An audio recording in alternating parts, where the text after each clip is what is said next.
Controlling a Sony Bravia TV with a mobile phone is actually quite simple and can be done using a few different methods depending on your preference.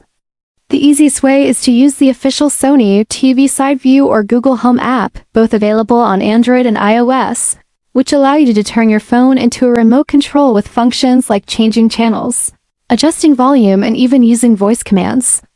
Another option is connecting your phone via Wi-Fi or Bluetooth if your TV supports it, enabling seamless control without needing the actual remote.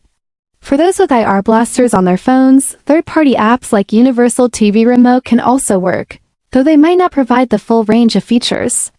If you're using an Android phone, you can also cast content directly to your Bravia TV using Google Cast or screen mirroring, making it easy to stream videos, music, and photos without needing extra cables.